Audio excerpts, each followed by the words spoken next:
Olá, você que nos acompanha aqui pela TV 61, estamos começando mais um programa O Direito Achado na Rua, aqui pela TV 61 e pelo Expresso 61, pela Rádio Expresso 61. Hoje o tema é constitucionalismo achado na rede. Nós vamos falar sobre esse tema com a advogada Thaisa Chaves.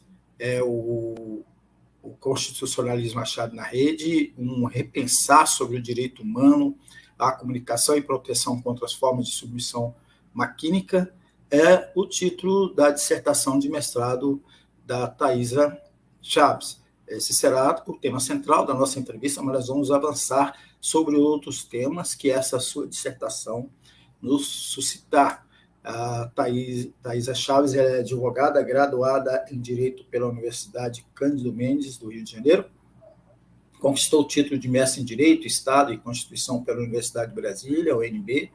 Nos últimos 12 anos, ela atuou como conselheira da seccional da OAB, da Ordem dos Advogados do Brasil, do Rio de Janeiro, e presidente da Comissão OAB Jovem, da subseção de São Gonçalo, no Rio de Janeiro, e é membro da Comissão de Direitos Humanos da OAB. Ocupou o cargo de chefe de gabinete da Presidência Nacional da OAB entre 2019 e 2021, e a sua dissertação é uma reflexão sobre a urgência da proteção ao direito à comunicação como direito humano diante da mutação do espaço público para a rede, que remodela a experiência comunicacional cotidiana da sociedade. Nós vamos falar muito ainda aqui sobre a dissertação da Thaisa, mas eu já trago ela aqui. Como vai, Thaisa? Tudo bem? Bom dia, João. Tudo bem? Prazer recebê-la aqui, obrigado por nos atender. Eu já quero registrar aqui, nós já temos um espectador, Paulo Renato da Silva Santarém, nos dando um bom dia. Bom dia, Paulo, obrigado pela audiência. Já pedi a você que chegou por aqui, vai chegar, que se inscreva no nosso canal, na TV 61, ajude a fortalecer a nossa imprensa alternativa, porque na nossa concepção, jornalismo só tem sentido se for a favor da luta popular. Como a gente sempre inicia aqui no nosso programa, com os nossos convidados, quero pedir a Thaisa para nos contextualizar como foi a sua inserção no grupo de estudos O Direito Achado na Rua. Bom dia de novo, João. Queria te agradecer aí o convite, agradecer ao Paulo pela presença e dizer que eu estou honrada com a presença dele aqui online, que a gente possa trocar muita figurinha aí daqui para frente.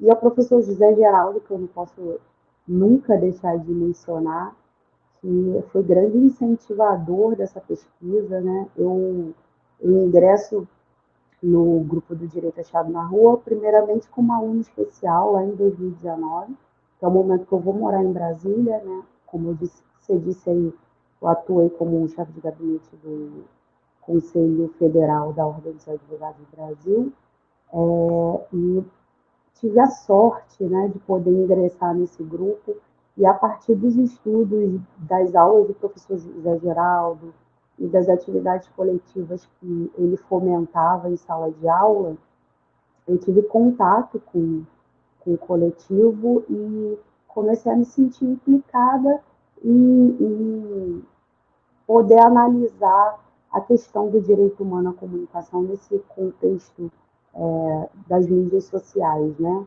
Li muito Paulo Renato com o Direito Achado na Rede e digo que isso me influenciou muito, inclusive no que eu chamo de constitucionalismo achado na rede, né? Fazendo aí uma analogia com a expressão que ele cunha, que é o direito achado na rede, quando ele vai analisar o processo de formação legislativa ali do Marco Civil da internet. Então, o que me motivou a essa pesquisa foi justamente a pergunta que vai mover todo o meu trabalho, né? Em que medida esses novos meios de comunicação tecnológicos eles vão interferir no processo de violação ou não do direito humano à comunicação. E aí eu tento encaminhar um pouco o meu estudo, fazendo uma proposta para além da análise da desinformação e da questão das políticas de vigilância, né? Isso a gente já tem estudos importantes nesse aspecto, e aí eu basicamente quero ampliar o meu objeto de estudo para 3 pontos, assim. O primeiro é uma análise da geografia da internet, né? Qual é o locus em que o direito à comunicação vai se desenvolver.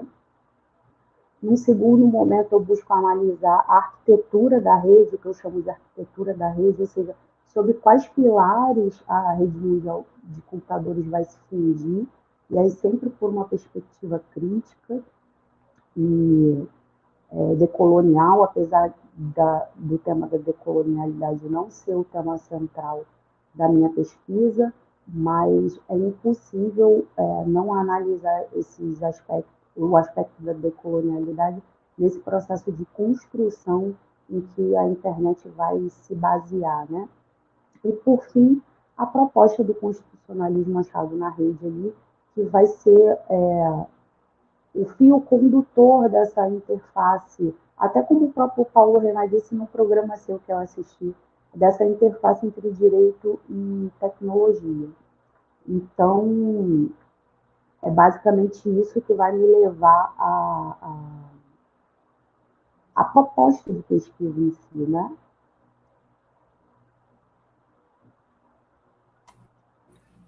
Sim.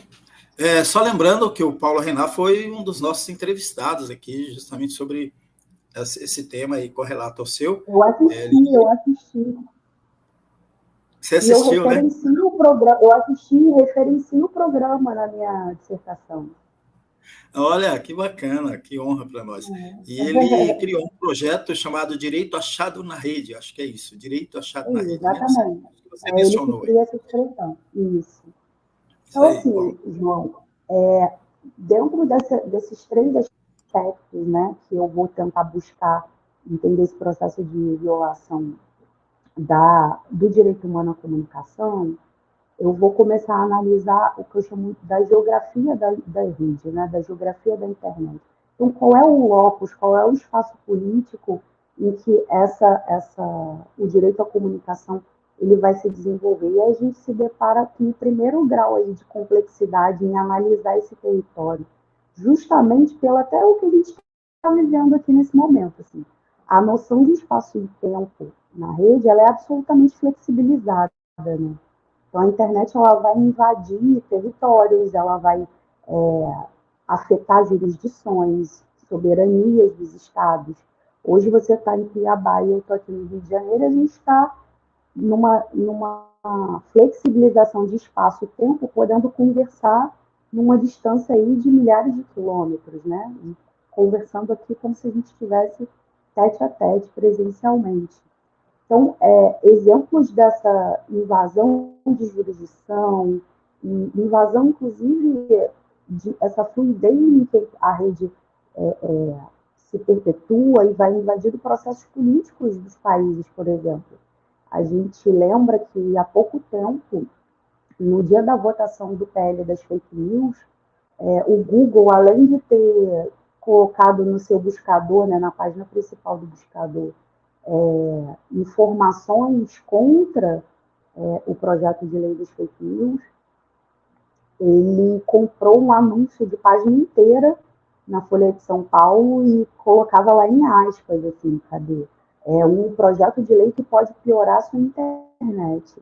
Então, você percebe o quanto a iniciativa privada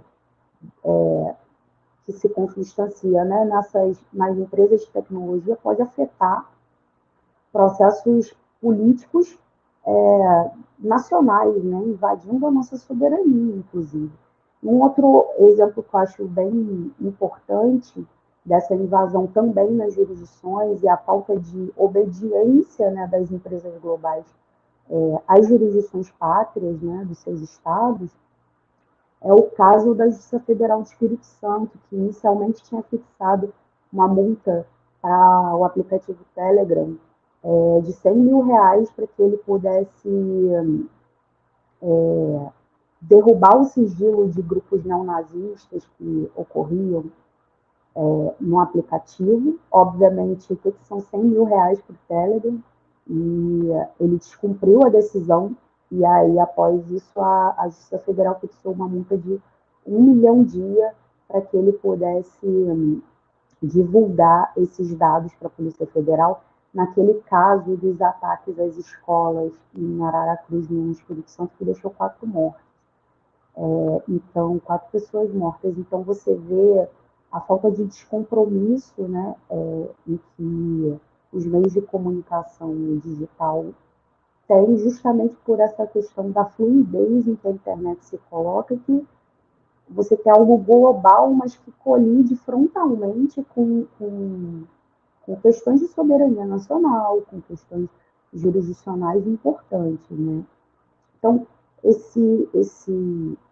essa importância de analisar a territorialidade da rede, ela vai para além da questão somente virtual, mas no aspecto físico também, estrutural, né? Eu trago no meu trabalho uma pesquisa do Freuler, que vai fazer um comparativo que é muito interessante entre os mapas, as rotas dos mapas de colonização, das rotas marítimas de colonização que os navios faziam, né, da Europa para as Américas, e uma comparação com os mapas das rotas de cabeamento submarino da internet.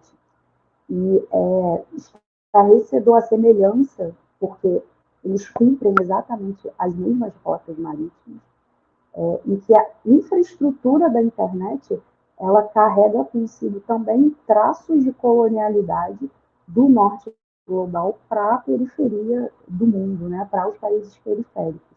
Então, para além dessa questão virtual, analisar o território da rede no aspecto físico mesmo é fundamental. E assim, esse território como protagonista infocomunicacional, digamos assim, ele vai apresentar números astronômicos, né?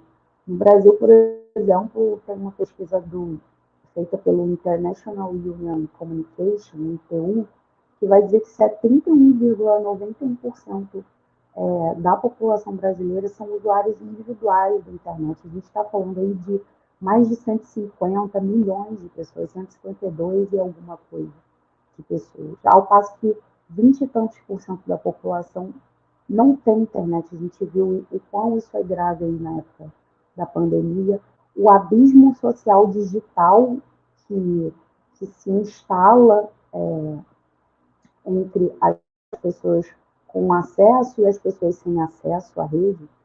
Mas uma pergunta que eu me faço e que eu gostaria de deixar aqui para a gente refletir é: esses mais de 70% que têm acesso à internet, eles têm o seu direito à comunicação preservado? Só o fato de você ter acesso à internet te garante a proteção ao direito à comunicação, por exemplo? Então, isso é uma pergunta que vai me mover dentro da pesquisa, e aí eu vou, para tentar responder essa pergunta, né, se esses 70% realmente, porque os 20 e poucos por cento que não têm acesso, a gente já sabe o nível de negação de direitos, né, a que eles estão submetidos. Mas e todos esses 150 milhões de pessoas, assim, eles têm esse direito de comunicação, o direito humano à comunicação garantido? E aí eu vou analisar justamente o que eu chamo de arquitetura da rede, né? Que é tentar estudar as bases em que o direito à comunicação vai se formar dentro do mundo da internet. Então, eu passo a analisar essas narrativas de construção em que a rede vai se fundar. Então, a gente pega ali o final da década de 60 e década de 70, em que o movimento de contracultura ali na Califórnia, especificamente no Vale do Silício, né, onde se concentra hoje em dia a maior parte das empresas de tecnologia do mundo, né, as maiores empresas de comunicação se encontram no norte do mundo, né, nos Estados Unidos, em que conceitos, adjetivos ali como liberdade, como democracia, como atividades colaborativas, eram importantes palavras, né, importantes adjetivos na criação da internet enquanto um espaço comunicacional. Ao passo que, nos anos 2000, o que a gente percebe é um movimento quase não antagônico a toda essa adjetivação, em que a gente hoje percebe controle social, a implementação de políticas de vigilância, a própria desinformação como características que vão fundamentar essa estrutura da rede mundial de computadores. Eu trago na minha dissertação, eu gosto muito de música, de arte, enfim, eu acho que essa transversalidade com a música, principalmente, ela é muito didática, né? Ela serve muito para explicar determinados fenômenos. E aí eu coloco no meu trabalho que lá em 96 o Gilberto Gil cria aquela música pela internet, né? Em que ele tem uma visão muito otimista sobre a rede mundial de computadores, que ele vai dizer que ele quer navegar na rede, que ele quer promover um debate e tudo mais. E aí, nos anos 2000, ele reedita essa música com a mesma melodia, mas com uma letra diferente, em que ele chama Pela Internet 2, em que, numa entrevista, ele diz que a dose apologética diminuiu e a dose crítica aumenta, né, sobre a rede, quando ele vai dizer que é tudo bem bolado, é zap zap, é like, é Instagram, que o monge espera o advento de Deus pelo iPhone. Então, é uma música já muito mais crítica do que a primeira. É muito interessante, depois, quem estiver assistindo aí puder pesquisar. Só para a gente acrescentar um pouco aí, vamos falar um pouco do grande parceiro dele, né? Que lembra que a força da grana ergue e destrói coisas belas. Coisas belas, exatamente. Por isso que eu gosto de música, porque ela consegue sintetizar verso e poesia, pensamentos, assim, faz com que a gente possa olhar o mundo de uma maneira crítica e de forma fácil, de fácil compreensão, né? E eu acho que a pesquisa, a universidade, o mundo acadêmico tem como missão isso, né? Democratizar o pensamento crítico, né? Não adianta só a gente ficar no juridiquês ou nos jargões acadêmicos e não viabilizar o conhecimento que a gente vai produzindo dentro da universidade para a população. Então, assim, esse momento da internet, eu vou chamar, que a gente está vivendo, né, de políticas de vigilância, de todo esse contexto de desinformação que a gente está inserido, esse controle da sociedade através da comunicação, eu vou chamar de coronelismo digital. E aí eu vou lá beber na fonte do livro Coronelismo, Chave e Voto, do Vitor Nunes Leal, que vai conceituar, né, trazer o conceito clássico do que é coronelismo como sendo a utilização do poder privado como instrumento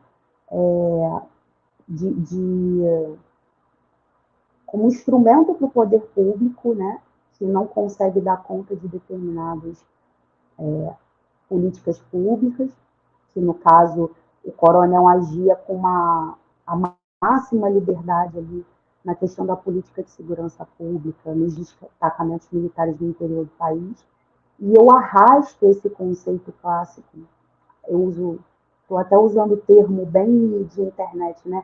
Eu arrasto o conceito clássico para esse momento que a gente está vivendo da internet, e falo do coronelismo digital, né? Em que a gente vê muitas semelhanças em que o poder privado, ou seja, esse monopólio tecnológico, ele vai controlar basicamente a comunicação global com quase nenhuma, eu não vou dizer nem restrição, com quase nenhuma regulamentação por parte do poder público, que se beneficia também dessa instrumentalização do monopólio das empresas de tecnologia, né? Então, esse cheque em branco, em que confere poder para esse monopólio, esse cartel tecnológico que está localizado no norte global, Landan vai chamar isso de inevitabilidade tecnológica ou inevitabilismo tecnológico, que basicamente é dizer o seguinte, que a tecnologia ela não pode ser freada, né? Ela só anda para frente. Então, qualquer tentativa de regulação, regulamentação, ou até mesmo de pensamento crítico por parte da sociedade civil, não pode surtir efeito porque a tecnologia ela traz a narrativa dessa linearidade que não pode ser freada, que não, ou minimamente que não pode ser repensada, né, de uma forma crítica. E isso vai limitar justamente até uma criação, uma capacidade de criação legislativa mais eficiente, que possa dar conta de responder a essas demandas sociais e a sociedade da informação está Aliás, vivenciando. Thaís, desculpa interromper você, mas na sua dissertação você propõe isso, né? Um novo arcabouço jurídico para enfrentar esses problemas que você vem relatando aí, né? Então, eu queria que você aprofundasse um pouco nessa sua proposta. Mas antes disso, Thaisa, desculpa, antes disso é o seguinte, nós temos aqui alguns comentários, e tem um comentário aqui muito especial, o professor José Geraldo, ele sempre comenta aqui no perfil do Direito Achado na Rua. Saudações, João e Thaisa, que é importante essa pauta e essa concepção que é feita da rede, internet, como um território que precisa ser regulado e salvaguardado para trânsito democrático. Aí ele vem regulado, isso. Aí ele está aqui, Thaisa, e a metáfora, ele está fazendo uma pergunta aqui para você. Thaís, e a metáfora cartográfica sobre os territórios de dragões? E aí eu tinha já colocado na tela, quando você se referiu à música do Gil e eu complementei com a do Caetano, e ele está dizendo aqui que Thaisa é uma expressão forte da música popular brasileira. Depois nós vamos falar sobre isso, hein? Vamos, bora. Mas responde a pergunta do professor José Geraldo aí sobre os territórios de dragões. Meu mestre aqui, uma honra ele estar assistindo. Tantas vezes assisti ele, assiste ainda. O Zé não para nunca, né? Ele está online e na vida presencial ele é onipresente, né? Eu vou falar, professor, da cartografia do Mar de Monstros, dos dragões de Vará, mas ele está te induzindo a erro, João, porque eu sou uma sambista curiosa só. Não canto nada, eu só gosto de samba, tá? Canto com a alma só. Não tem. Ele está te induzindo a erro, não tem nada disso de expressão da música, não. É só gosto que é pessoal modéstia mesmo. Estou achando que é Pelo modéstia. amor de Deus. Pelo amor Mas, de Deus. desculpa, eu queria que você prosseguisse lá no arcabouço jurídico e depois a gente volta aqui na pergunta do professor. Sim, sim. Aí você conclui seu raciocínio lá, que eu interrompi. Tá certo. Não, imagina. Então, assim, essa arquitetura da rede, eu digo que ela vai se fundar ali sobre dois pilares, né? Primeiramente, o pilar colonialista, em que a gente percebe o controle ali dos meios de produção tecnológico, o controle da infraestrutura, como eu disse lá nas rotas de cabeamento submarítimo, do cabo de rede, da internet, e o próprio controle do conhecimento de tecnologia muito localizado nos países do norte global, em detrimento à periferia do mundo, que apenas se coloca como consumidora, né, dessas inovações tecnológicas. E um pilar capitalista que vai transformar a comunicação e a informação como insumos, né, desse mercado. Então, através das estratégias que hoje já são bem conhecidas ou começam a ser mais conhecidas pela população em geral, pelas pessoas em geral, que é a algoritmização e a datificação, né? Então, os algoritmos ali funcionando muito como mediadores das nossas subjetividades, né? Como mediadores tecnológicos do nosso cotidiano, e que, no fundo, eles servem para mascarar desigualdades sociais, esse abismo social digital que a gente estava falando, ele mascara a precarização dos postos de trabalho, crises ambientais que a indústria da tecnologia promove. Então, assim, eu não vou nem falar aqui de uberização, porque esse assunto está amplamente debatido, mas um exemplo de precarização dos direitos trabalhistas, por exemplo, é que hoje a gente tem as chamadas RH Techs, né, que são as empresas de recursos humanos tecnológicos, em que, por critérios de georreferenciamento, ou seja, por monitoramento da localização dos usuários e dos empregados que utilizam o telefone, né? Da localização dos trabalhadores de determinada empresa, ela pode atestar se o ponto batido lá pelo trabalhador ele estava no perímetro, né? naquela geografia ali circunscrita ao ambiente de trabalho dele, ou se ele não estava. Então, você vê uma política de vigilância que vai disciplinar efetivamente o corpo do trabalhador. Né? Então, isso vai tornando aspectos do direito do trabalho precarizado. No aspecto ambiental, por exemplo, tem um estudo do Volkswagen que diz que em 2030, 51% da energia global vai ser utilizada única e exclusivamente pelas empresas de tecnologia. O quão grave é isso e o que a humanidade vai passar nesse momento, né? Então, a gente precisa refletir muito bem por quais caminhos a gente está trilhando. E a estratégia da datificação, que é outro pilar que vai sustentar essa arquitetura da internet, que é o próprio conhecimento das camadas mais profundas do humano, né? Todos os rastros que a gente vai deixando ali ao navegar na internet vão criando esses dados que são verdadeiros insumos para o mercado da tecnologia, que tem por principal objetivo elevar o grau de certeza do consumo, porque existem estudos, por exemplo, que a cada 10 cliques no Facebook, o algoritmo te conhece muito melhor do que a sua própria família. Então, esse grau de certeza que tem como único e exclusivamente o objetivo que faça com que o usuário da internet consuma determinada coisa, ele vai sendo elevado e, em última instância, a própria determinação do comportamento, né? Remodelação do comportamento. Então, hoje a gente tem, por exemplo, o sistema de créditos chineses da internet, em que você é amplamente vigiado e, dependendo da pontuação que você atinge para o governo chinês, você tem acesso maior ou menor a serviços públicos, a créditos sociais, e uma infinidade de outras facilidades, ou não.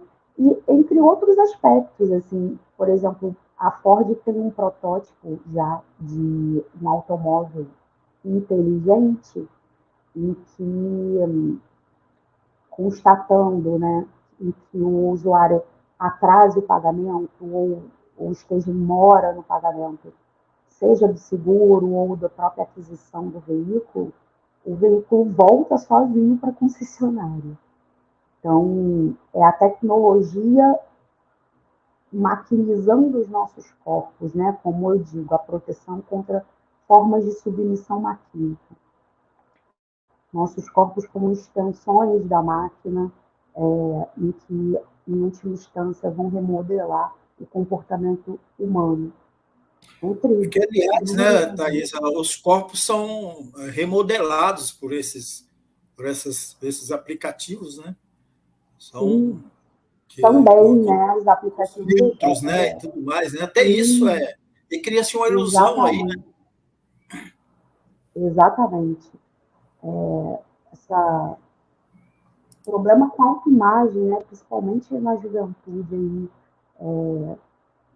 não conseguir mais se ver. Eu li um dia desse uma matéria falando sobre isso. O fato da câmera estar invertida, né, na selfie, faz com que a gente se veja de forma diferente, né, porque a câmera realmente inverte a imagem e a gente vai tendo uma autoimagem distorcida.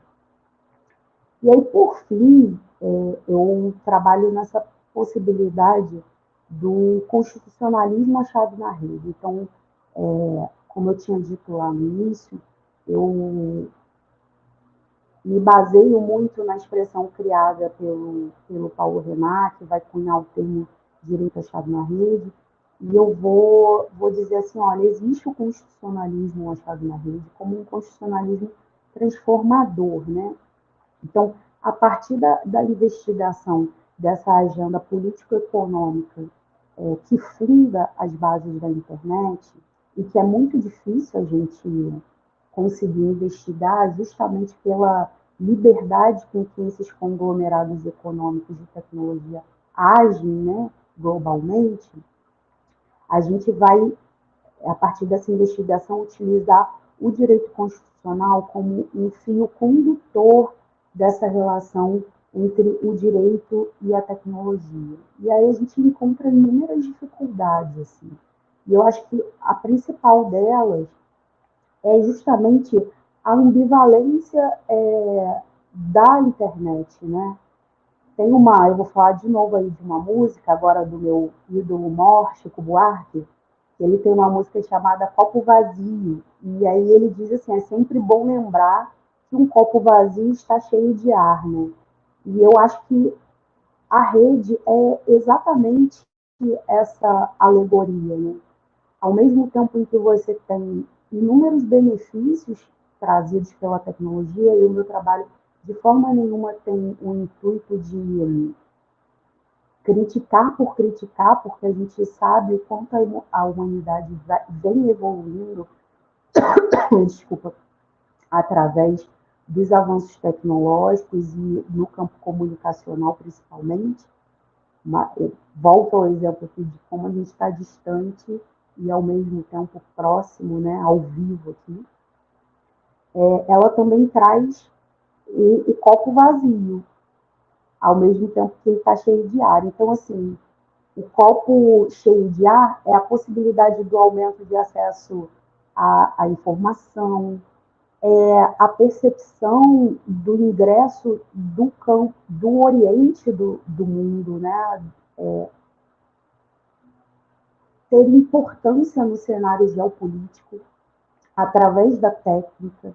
Hoje em dia a gente percebe o quanto países orientais influenciam através da tecnologia no cenário geopolítico global. Então existe uma inversão desse sempre foi dominada, né, pelo norte europeu e americano, o que não quer dizer que apenas essa inversão de poder através da tecnologia no cenário geopolítico seja salutar, né? É importante que, além de mudar o polo de poder, que esse poder seja realmente democratizado, que a tecnologia possa ser solidarística e que permeie de forma mais democrática os países subdesenvolvidos também, como é o Brasil. Então, o copo cheio de ar também a gente percebe na criação dos novos espaços de resistência, e aí as mídias sociais funcionam como molas propulsoras fundamentais para que a sociedade civil, os movimentos populares se organizem em torno de inúmeras pautas na internet. E o copo está vazio, por exemplo, quando a gente percebe a sobrecarga informacional que a gente vem recebendo diariamente, o que corrobora também com a narrativa de que só a tecnologia pode nos salvar, porque a capacidade humana em sintetizar essa quantidade gigantesca de informações, ela não é crível. E aí, mais uma vez, a narrativa de atestar que é a tecnologia a nossa única salvadora, só que ao mesmo tempo a gente percebe que é a própria tecnologia que produz essa sobrecarga informacional, né?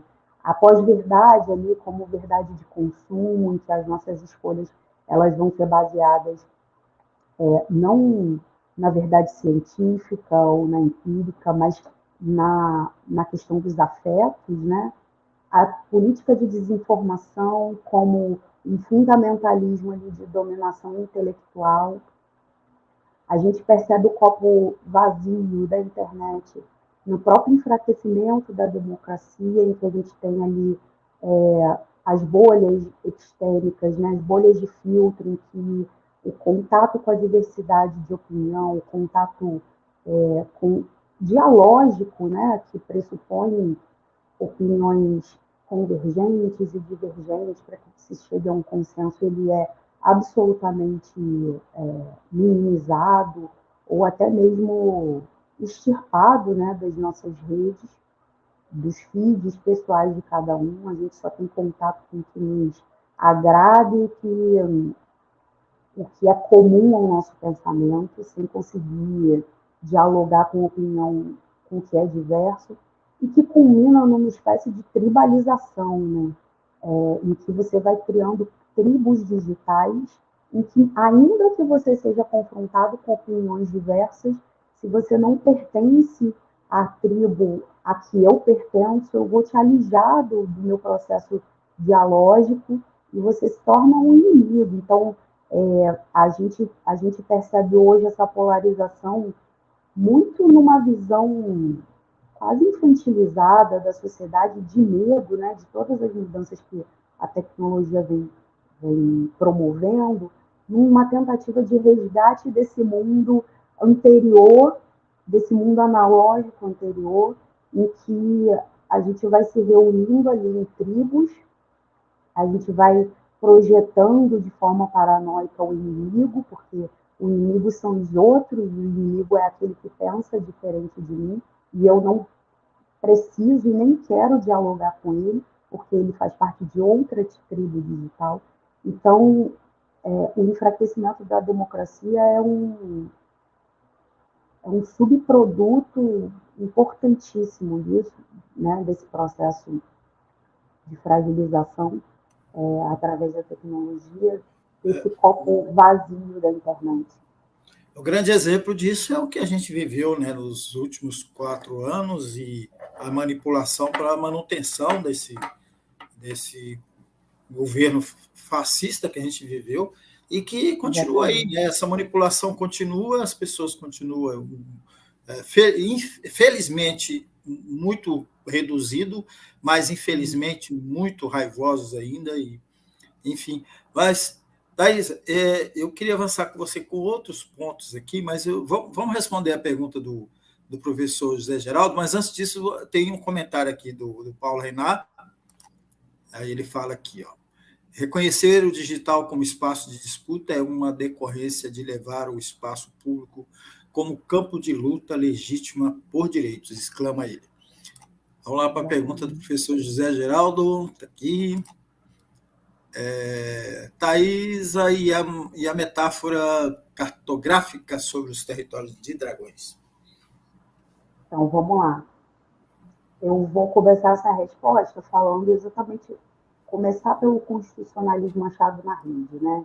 Então, nesse cenário do copo vazio, volto de novo na música de Chico Buarque, nesse cenário complicado em que a sociedade da informação está submersa, né, e todos os problemas sociais que a gente vem enfrentando diante da questão da tecnologia no campo comunicacional, o constitucionalismo achado na rede, ele vem muito numa tentativa de uma construção teórica de resistência a esse cenário, para abordar a comunicação sob um aspecto, num viés de encarar a comunicação como um bem público protegida por o que eu chamo de uma soberania digital, né? Então, você entender o campo comunicacional como um elemento central da sociedade da informação, protegida por essa soberania digital, que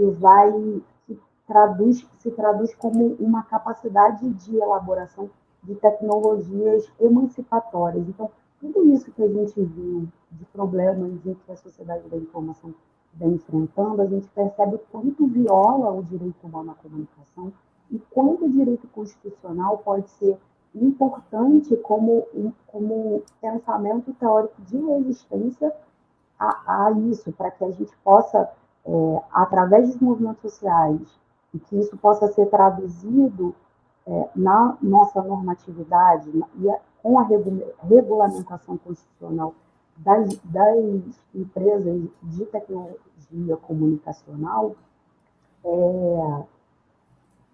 dar respostas a essas demandas que a gente vem vivenciando. E aí eu entro na resposta sobre a pergunta do professor José Geraldo, que eu termino a minha dissertação falando o que eu chamo de cartografia de um mar de monstros, baseado numa alegoria que o Luiz Alberto Vará fala, das cartografias dos dragões. O que significa isso? Ele vai dizer que quando a gente está... a cartografia, quando ia traduzir determinada localidade em que ela não conhecia, ou seja, aquilo que era além-mar era traduzido nos mapas da época como monstros marinhos, né? Como dragões. Então, tudo que a gente não conhece, o ser humano tende a colocar como monstro, né? Como algo desconhecido. A Terra plana, que se você for até o final, você cai ali para o abismo, é exatamente essa cartografia dos dragões em que a gente não sabe lidar com o que é desconhecido. E a gente está num processo social ainda em marcha na sociedade da informação. Então, tudo o que a nossa geração, que essa geração, ela vem vivenciando dia a dia por conta das mudanças tecnológicas, e especialmente no campo da comunicação, faz a gente pensar que a gente pode traduzir isso numa cartografia de um mar de monstros, né? Porque a gente exatamente ainda está vivenciando e não conhece isso. Então, como é que eu posso dizer? Esse novo percurso social em marcha, ele vai exigir que novas formas de racionalidade possam ser criadas, e a gente está nesse percurso, né? Muitos campos de várias partes científicas, comunicação, direito, as ciências sociais em geral, se debruçam sobre esse tema, para que a gente possa pensar em tecnologias solidarísticas, né? que possam criar verdadeiras solidariedades digitais, que sejam emancipatórias, que coloquem o campo da tecnologia comunicacional na otimização da capacidade humana e não na sua submissão massiva, né? Eu termino a minha dissertação com um trecho também de uma música do Legião Urbana, só que ao invés de eu afirmar, como o Renato Russo fez, eu termino como um ponto de interrogação mesmo, né? Nos perderemos entre monstros da nossa própria criação? Então, eu acho que isso é uma reflexão que a gente pode deixar aqui no programa e que a gente possa levar para a vida, inclusive, para pensar no qual um ser humano é frágil diante da sua própria criação, né? Então, o que pode ser a redenção da humanidade também pode ser um elemento de grave ruína da humanidade. E a gente não quer isso, né? Então, os monstros são esses campos inexplorados que a gente vai tentando ao longo da pesquisa, e tem inúmeros estudos aí no campo do direito e das ciências sociais, tentar desvendar quais são esses dragões. Não vamos nos perder no meio desses monstros que criamos, né? Eu acho que seria isso. Muito bom. E entre esses monstros, aliás, entre esses monstros tem aí ao tal da inteligência artificial. Queria que você comentasse um pouco sobre isso também. Mas antes disso, eu quero voltar aqui aos comentários. Janete Fuzetti também nos dando um bom dia. E a Ana Amélia Thaisa, nosso orgulho, exclama ela. Thaisa, essa questão do direito, aliás, dos dragões aí, né, que nos assustam, parece não assustar muita gente, mas eu lembro que a dinâmica dessa questão tecnológica, embora ela já vem de décadas, né, está na literatura, está no cinema, a inteligência artificial dominando o mundo, né, está lá em 2001, está em outros filmes, outra literatura, mas enfim. Na entrevista que eu fiz com o Paulo Reinai e com o Daniel Villanova, que a gente tratou desse tema anteriormente, eu acho que a gente nem abordou essa questão da IA, da inteligência artificial, porque eu acho que ela estava já ainda embrionária nesse sentido dela estar na plataforma aqui, para que as pessoas utilizem. A gente materializou no passado máquinas, né? Se bem que as máquinas estão aí, tem o Elon Musk da vida querendo criar as máquinas comercialmente, mas as máquinas estão aí. Mas a questão de manipular conteúdos dentro da internet, com os vários sites, apps, enfim, isso que está virando de forma assim não tão subreptícia, mas está virando cabeça de muita gente, né? Inclusive no jornalismo já se fala que já era, né? Então, enfim, no cinema, né, que a gente está tendo lá a luta lá dos roteiristas de Hollywood, passa por essa questão. Enfim, não alongando aqui muito na minha premissa, eu queria que você comentasse um pouco, né, se isso aí também foi objeto da sua preocupação no seu estudo, mas, independente disso, eu gostaria que você comentasse esse ponto. Então, João, se a gente fosse fazer um mapa cartográfico da situação em que a gente se encontra hoje na questão tecnológica, um dos dragões desse mar desconhecido poderia ser chamado de inteligência artificial, né? Eu não abordo especificamente sobre o tema no meu estudo, mas ele permeia toda a linha de raciocínio que a dissertação vai tomando, justamente por conta das implicações que o uso da inteligência artificial tem nas humanidades. Existem demandas éticas,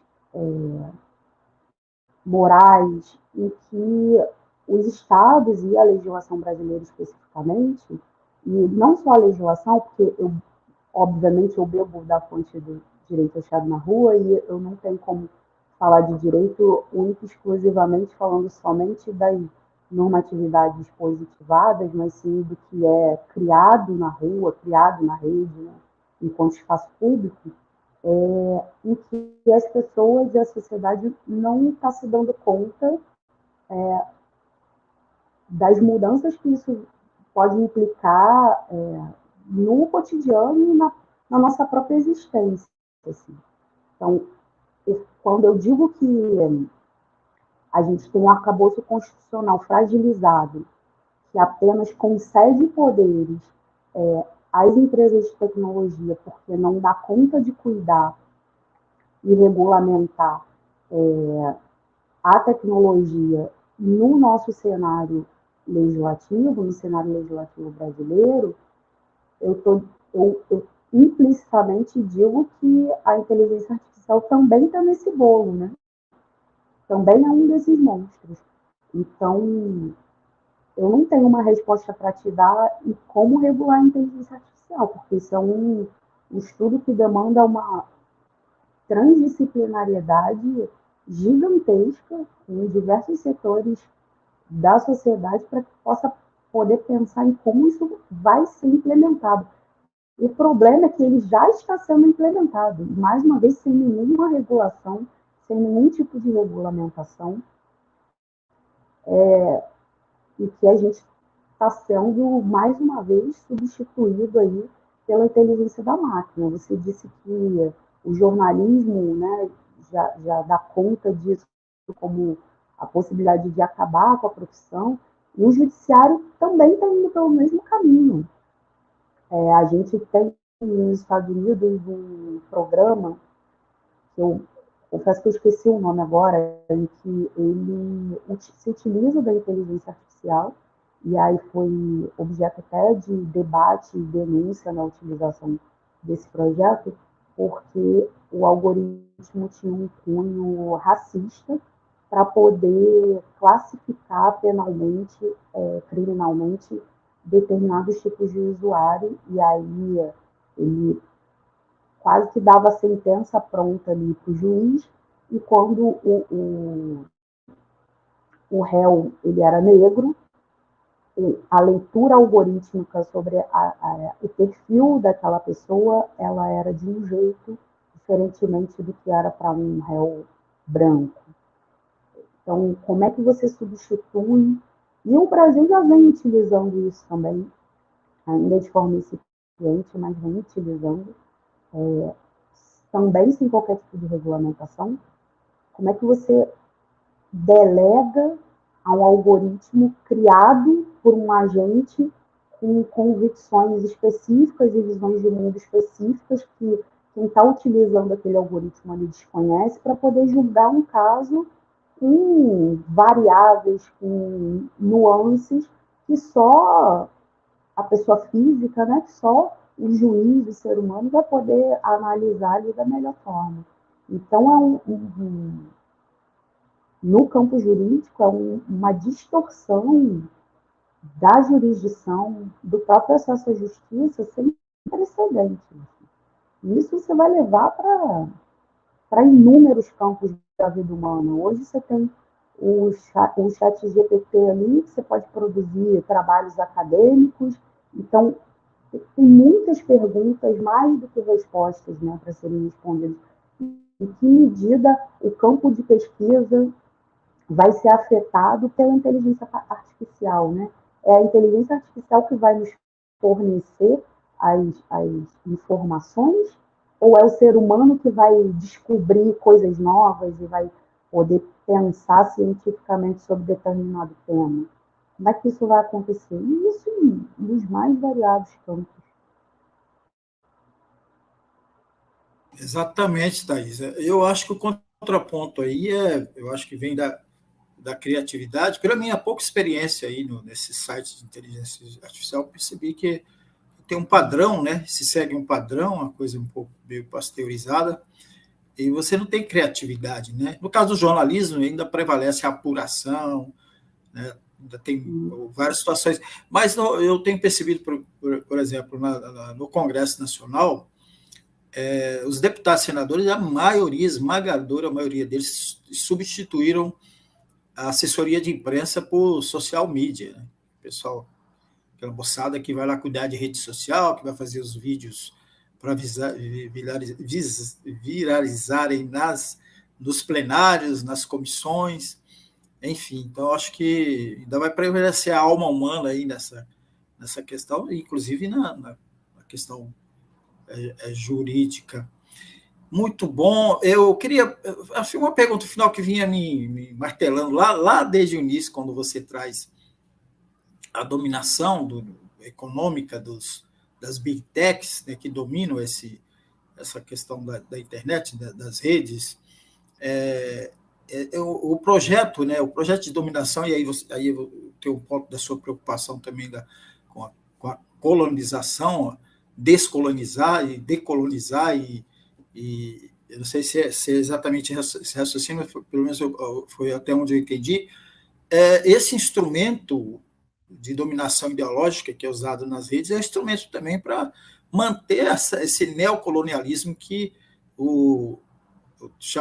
antigamente chamado terceiro mundo, né, os países em desenvolvimento, o eufemismo aí, na minha opinião, mas seria isso também, esse ponto aí de instrumento para manutenção desse neocolonialismo, vide aí a questão da África, que está havendo revoltas, que muita gente chama de golpe militar, enfim. Mas queria que você analisasse esse ponto, por favor. para a gente finalizar.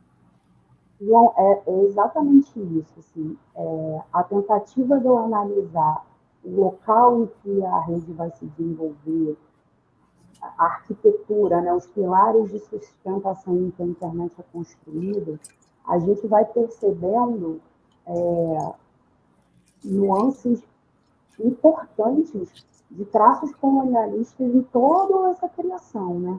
Quando eu digo lá, desde dos mapas que vão falar sobre as rotas marítimas de cambiamento, que são as mesmas rotas que os navios colonizadores percorreram, até o controle por parte dos países desenvolvidos do aparato técnico, do conhecimento tecnológico, em que a periferia do mundo ela vai apenas consumir aquilo que já está velho, né? Uma grande referência para mim no direito digital, a doutora Ana Amélia Mena Barreto, que está aí nos assistindo, ela fala uma expressão que eu gosto muito de obsolescência programada, né?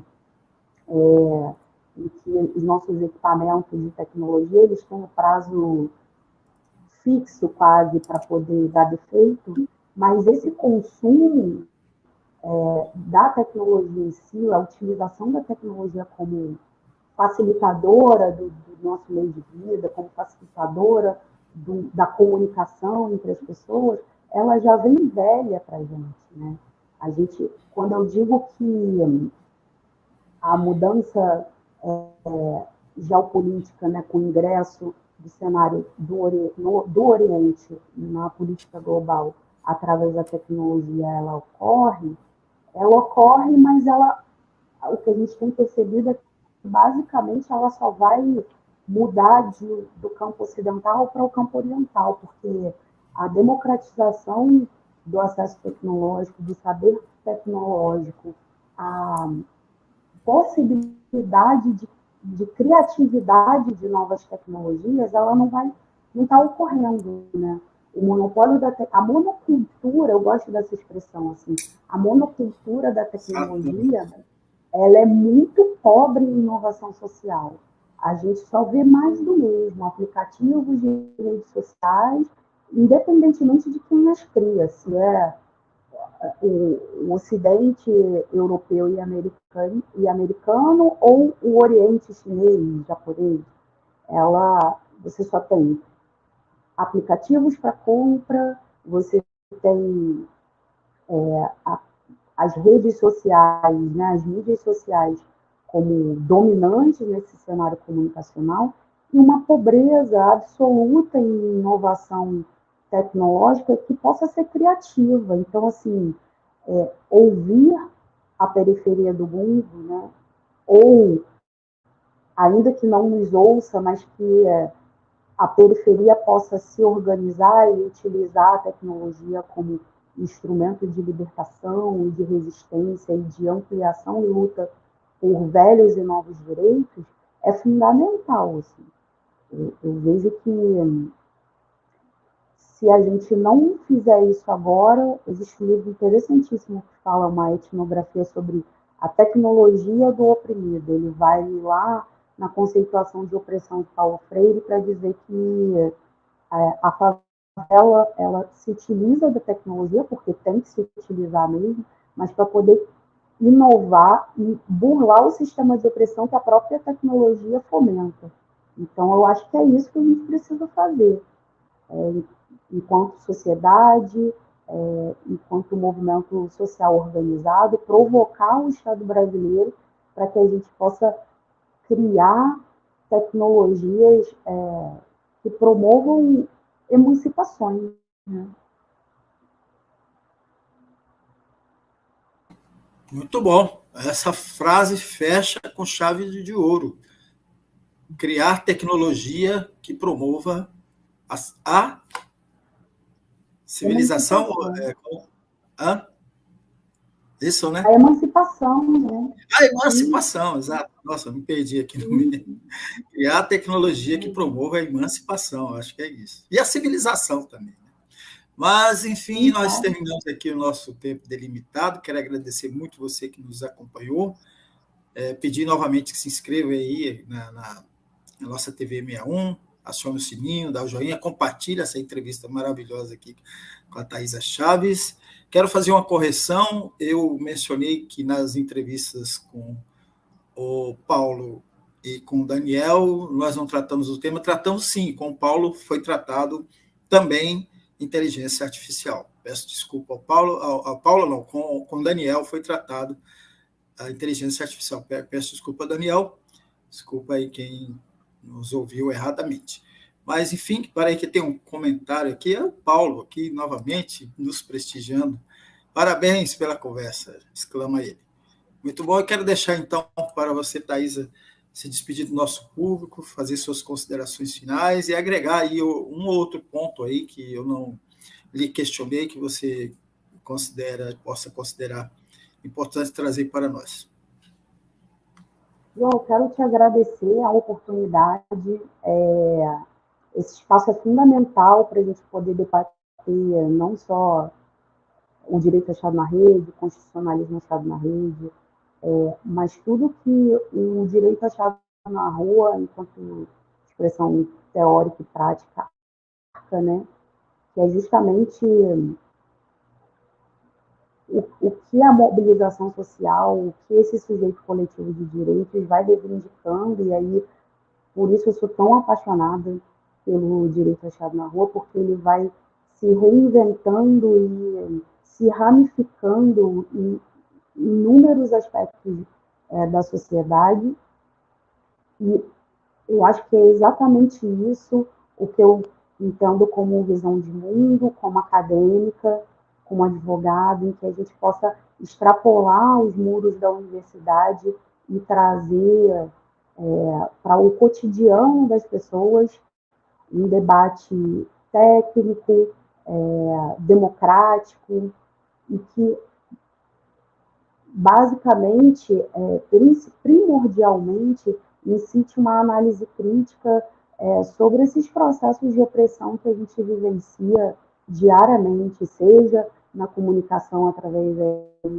da tecnologia e inúmeros aspectos de violação de direitos que a gente vem sendo oprimido diariamente. Então, assim, esse espaço é um espaço fundamental para que a gente possa provocar, né, os nossos ouvintes, não, né, os que nos veem aqui no YouTube, a poder pensar criticamente, buscar, sem ser piegas, mas buscar uma sociedade mais justa, igualitária, promova a cidadania, e eu acho que é isso. Então, eu te agradeço muito, agradeço ao professor José Geraldo a oportunidade de conseguir esse espaço, de me cobrar. Eu disse que lá no início que eu tentei enganar ele para fugir aqui do programa, mas foi um prazer participar, me senti muito à vontade, você conduziu a conversa da melhor forma possível, então, muito obrigada. Thaisa, nós que agradecemos, muito bom. Olha, coloquei a mensagem novamente do professor Zé Geraldo, hein? Você que... Está se induzindo a erro. Você que trouxe aí, de certa forma, vários trechos da sua fala, com, vamos dizer assim, com uma trilha sonora de Gil, Caetano e Chico, né? Eu acho que o professor Zé Geraldo tem razão, mas isso aí é para outra conversa. Para finalizar aqui, ó, a Ana Amélia Mena Barreto, palmas por ensinar a pensar, questionar a realidade posta. Precisamos questionar, exclama ela também. Muito obrigado, Ana, pela audiência. Pode falar. Pode João, comentar. só para dar um gostinho aí do que o professor José Geraldo falou de samba, eu queria terminar só com um trechinho de um samba da Tereza Cristina que diz assim, ó, a vida é tão curta, enquanto se luta, se samba também. Então, que a gente possa lutar e sambar com a mesma força e com a mesma força de vontade aí, diariamente. É o que eu busco fazer. Muito bom. Parabéns. Maravilha. Obrigado a todo mundo aí. Obrigado, Thaisa. A gente volta na próxima semana com mais uma entrevista aqui no nosso programa Direito Achado da Rua pela TV 61. Até mais.